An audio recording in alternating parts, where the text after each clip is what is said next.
Hello candidates, I am going to dictate you a passage of 1000 words which is based on Drdo stenographer. So please get ready for the dictation. The dictation will start after 15 seconds.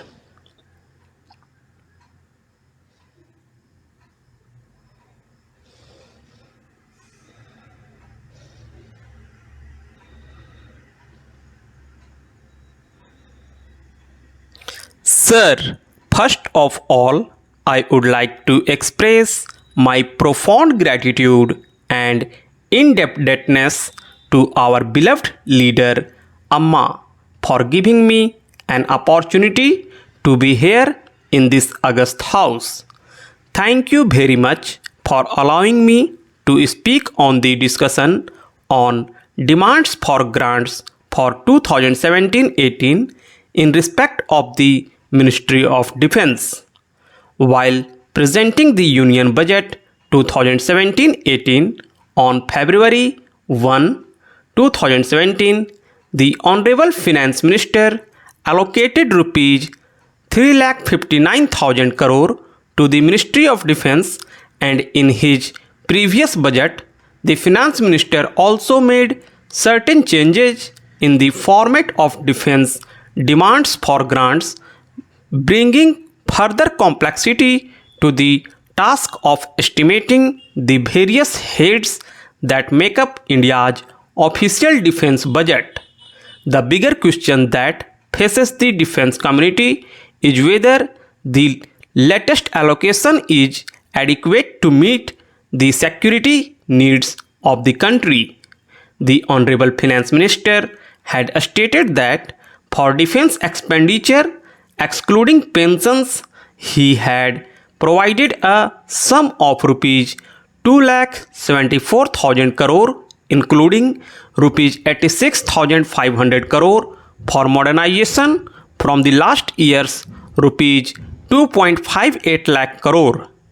There is an apprehension in the minds of the common people that the modest 65% hike in allocation shows that defence spending remains a low priority area for the government. The allocation on defence spending increased by just 6% might hurt the military's modernization plans, crucial to keeping up with China's expanding might.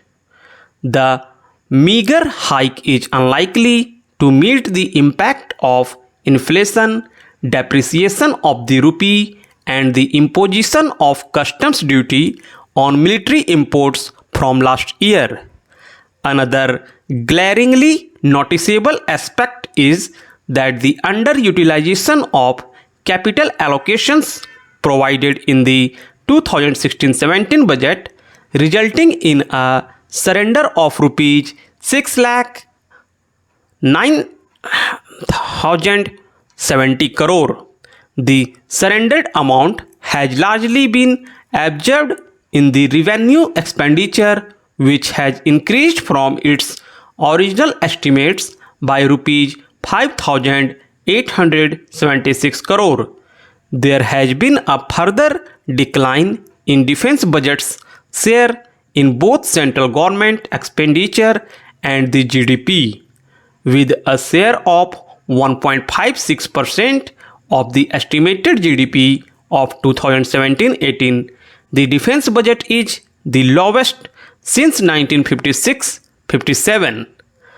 Pegged at 1.62% of the GDP this year, the allocation is unlikely to cater for major weapons purchases. This is despite the recommendation of a key defence ministry panel that the spending should be 2.5% of the GDP. For a vast country like our India, which has to keep an extra vigil over its LOC and borders, this low allocation will create a sense of fear and complacency in the minds of the defence personnel. Another major feature is the further increase in the share of the revenue expenditure in the total defense budget. This increase is primarily due to the hike in the manpower cost of the armed forces, which accounts for over 83% or rupees 11,071 crore of the overall growth of rupees 13,291 crore in the defense budget. In the last several years, it is a recurring feature with a debilitating effect on two vital elements of the defense budget: revenue stores and capital modernization, which together play a vital role in the operational preparedness of the armed forces. But defense planners and experts believe spending over the years has not been balanced and hurt a military laden with obsolete weapons and equipment. From basic gear such as bulletproof vests and assault rifles to high-tech platforms such as warplanes and next-generation submarines, many of India's defense modernization programs are on a slow track for want of money. The 3,000-kilometer long border in the north will require a laser wall fencing in some places, barbed wire fencing with high-end CCTV cameras, laser-fitted thermal cameras, buried detector and sensors, and perimeter protection system in some places. This itself requires huge funds for effective installation and commissioning as well as working. The combined share of the important two elements, that revenue stores and capital modernization, has declined from 55% in 2007-8 to 40% in 2016-17. This does not augur well, especially when there exists a huge demand for defense preparedness and the armed forces have grave shortages in areas ranging from ammunition, assault rifles, bulletproof jackets, night fighting devices to howitzers, missiles, helicopters, fighters, and warships. Needless to say, for adequate defense preparedness, the present ratio needs to change for the better, for which allocation under revenue stores and capital modernization needs to be augmented substantially. Among the defense services, the Indian Army, with a budget of rupees 1,49,369 crore, accounts for the biggest share in defense budget, followed by the Air Force, Navy, Defense Research and Development Organization, and Ordnance Factories. The lion's share for the Army is primarily because of its overwhelmingly numerical superiority over the sister services, accounting for over 85% of the uniformed personnel. Bulk of the Army's budget goes into meeting the pay and allowances of the personnel. In 2017-18, only 17% of Army's total allocation has been embarked for capital expenditure. The comparative figures for the Air Force and Navy are 58% and 51% respectively.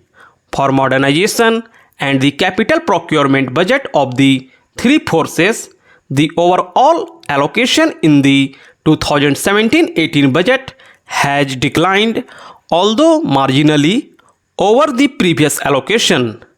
Among the three forces, Air Force is the only service whose modernization budget has increased, whereas both the Army and Navy have witnessed a decline in their respective budgets. The increase in the Air Force budget is in view of its signing several mega contracts, including the Rafale fighters, Apache attack, and Chinook heavy lift helicopters. The decline in the modernization budget is a source of great concern. In 2016-17, only 12% of the total modernization budget of rupees 70,000 crore was available for signing new schemes, with the rest being embarked for the committed liabilities arising out of contracts already signed. However, there has been an underutilization of rupees 7,393 crore, which works out to 10.5%. The army accounts for over 50% of total unspent funds, and this has become a recurring feature despite numerous improvements in the procurement procedures undertaken by the Ministry of Defense in the past 2.5 decades.